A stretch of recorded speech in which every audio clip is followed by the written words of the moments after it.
মৃত্যু মানুষের আসবেই। যেই মানুষের জীব আছে, যেই প্রাণীর জীব আছে, যেই প্রাণীর শ্বাস নিঃশ্বাস সে নিচ্ছে, তাকে এই দুনিয়া থেকে উঠতে হবে। এটাই অটল সত্য।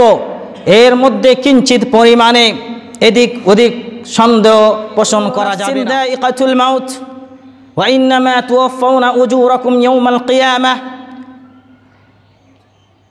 প্রতিটা জীবকে মৃত্যুর মজা চাকতেই হবে এবং এই দুনিয়াতে যাহা সে করবে তার বিনিময়ে কিয়ামতের দিন দেওয়া হবে। অন্য জায়গায় আল্লাহ রাব্বুল আলামিন বললেন, এই দুনিয়ার মানুষ তোমাকে মরতে হবে, তোমাকে আবার পুনরায় আল্লাহ রাব্বুল আলামিনের কাছে ফিরে যেতে হবে। কখনো কখনো আল্লাহ রাব্বুল আলামিন এইভাবে ইঙ্গিত করে বললেন, হে দুনিয়ার মানুষ, তুমি যদি দুনিয়ার সব কিছুকে হনন করে নাও, দুনিয়ার সব জিনিসকে যদি তুমি খেয়ে ফেলো এবং মৃত্যু থেকে যদি বাঁচতে চেষ্টা করো, এই চেষ্টা তুমি এইভাবে করতে যাচ্ছ, তুমি সীসা পিঘলে মাটির তলায় সমুদ্রের গভীরে তুমি যদি বাড়ি করে থাকো, মহল বানিয়ে থাকো, তবুও তোমার কাছে পৌঁছবে। আল্লাহ রাব্বুল আলামিন বলছেন, আইনামা তাকুনু ইউদরিকুমুল মাউতু ওয়ালাউ কুনতুম ফি বুরুজিন মুশাইয়্যাদা। যেই অবস্থায় থাক না কেন তোমার কাছে মরণ আসবেই। অন্য জায়গায় আল্লাহ রাব্বুল আলামিন এইভাবে বলছেন যে এই মরণকে তোমরা কখনো কখনো জলদি চাইছো, কখনো কখনো তোমরা এখানে উজলাত দেখাতে চাচ্ছ। শোনো, ওয়ালা ইয়াতামান্নাউনাহু আবাদান বিমা কদ্দামাত আইদিহিম ওয়াল্লাহু আলিমুম বিয-যালিমিন। কুল ইন্নাল মাউতা আল্লাযী তাফিররুনা মিন। হে মুহাম্মদ সাল্লাল্লাহু আলাইহি ওয়াসাল্লাম, আপনি বলে দিন, যেই মরণ থেকে তোমরা পলায়ন করার চেষ্টা করছো সেই মরণ তোমার কাছে আসবেই আসবে।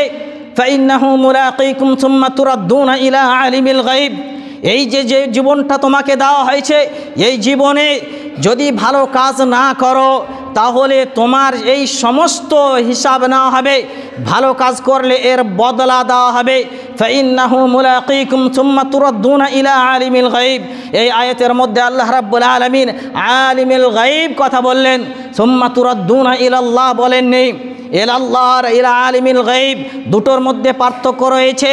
এই সিফাত আল্লাহ রাব্বুল আলামিন কেন জিকির করলেন? আল্লাহ রাব্বুল আলামিনের এই আলিমুল গায়বের এই সিফাতটা এই জন্য বর্ণনা করলেন যাতে করে আমরা ভয়ভীত হয়ে থাকি যে আমরা যতই গোপনে যতই আমল করি না কেন, যতই কুকর্ম করি না কেন, যতই আমরা বদআমালির শিকার হই না কেন, আল্লাহ রাব্বুল আলামিন আলিমুল গায়ব, এই গায়বের খবরটাও জানে। তার কাছে আমাকে পেশ করা হবে, তার কাছে আমাকে নিয়ে যাওয়া হবে। ফায়ুনাব্বিউকুম বিমা কুনতুম তা'মালুন।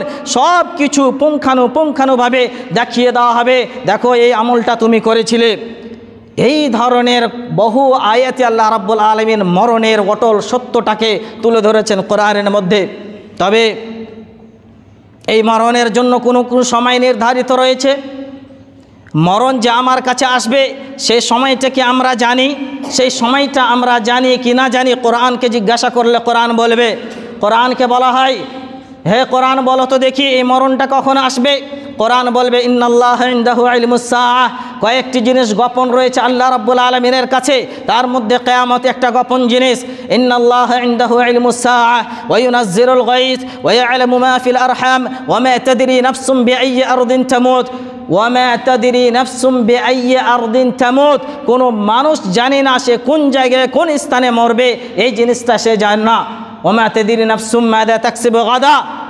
কালকে কি সে উপার্জন করবে সেটাও জানে না। কিন্তু শেষ বাক্যটা যেটা, ওয়া মা তাদরি নাফসুম বিআইয়ি আরদিন তামুত, কেউ জানে না কোন জায়গায় রয়েছে।